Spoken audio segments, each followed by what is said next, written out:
I had a very beautiful childhood. I used to walk up a trail that was, oh goodness, maybe 3 kilometers long. Walk up, check my traps along the shoreline, come out at the rapids, and then come home. That's what I did as a kid.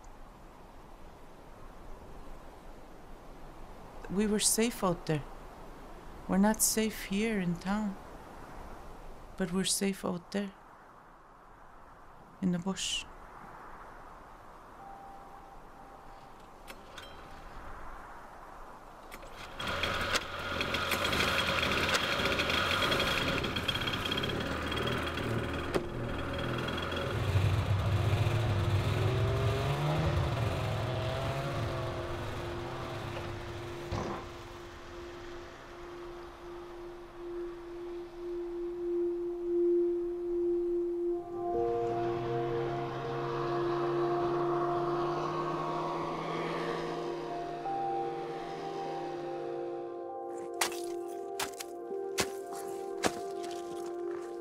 Being out in the land, being part of it, it grounds me.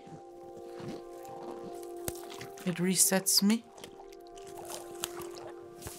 decompresses me, because that's my comfort zone.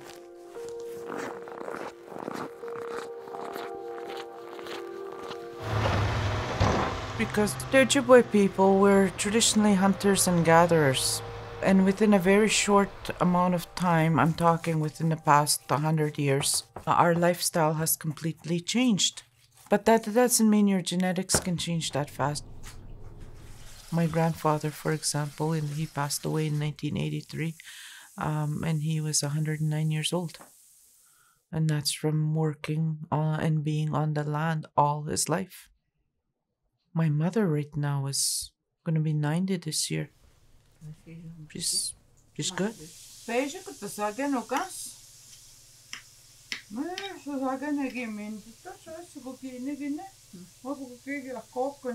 She still does her own wood. That's what eating traditional food does for us. Was she good? Yeah.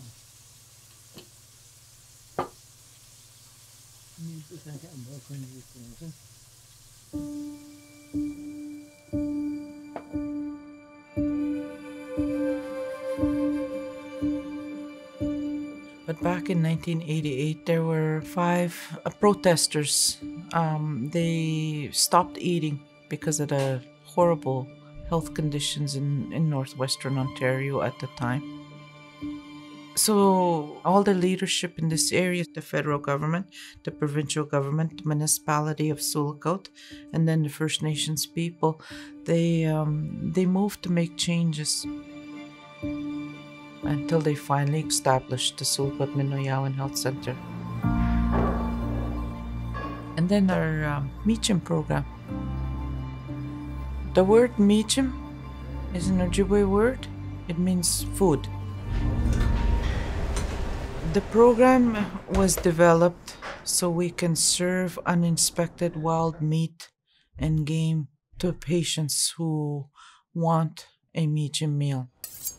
It's very, very unique because it's very heavily regulated.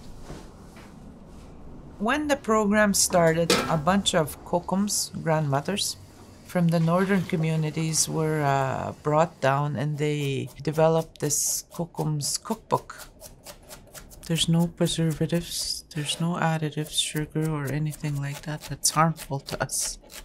We're able to serve moose, caribou, deer, beaver, partridge, rabbits, wild rice, blueberries, whatever we can get. And all of that is donated. The majority of our patients come from one of the northern communities. They need care that's based on empathy, that's based on understanding. It's because for too long we've been without. And it's a welcome change.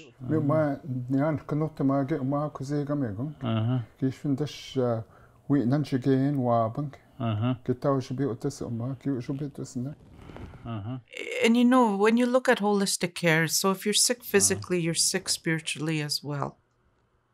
Bringing traditional food or traditional plate to somebody can make somebody forget their situation for just a brief moment.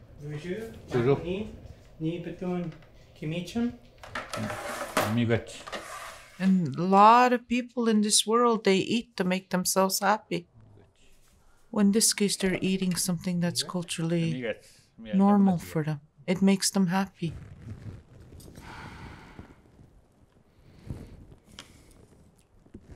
This program is very much supported. That's right from the board to the CEO to all the directors. So one of the questions that we asked on the Meat and Meals survey was, would people want it more often if it was offered? And we got an 88.6% response rate on that. Yeah, we're now serving 2 meals per week as of today. That's awesome. That's really good. Everybody has to be committed along the way. And they all have to work together because it's not a one-person job. It's holistic. It takes a whole team. It takes a whole hospital to do this.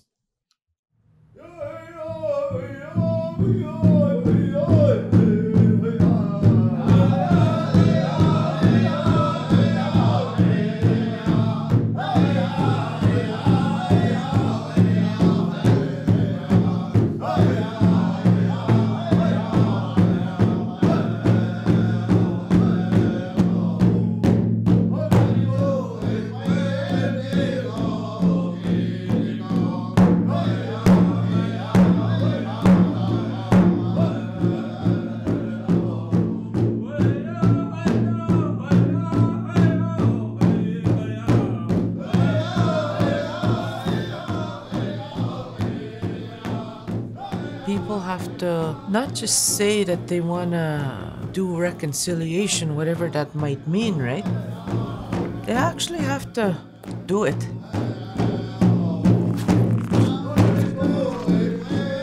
Food is a good start.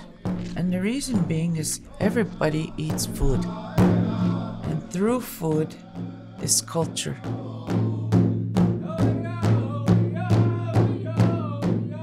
There's different cultures in this world. They should be allowed to eat their own food, especially when they're vulnerable, when they're sick.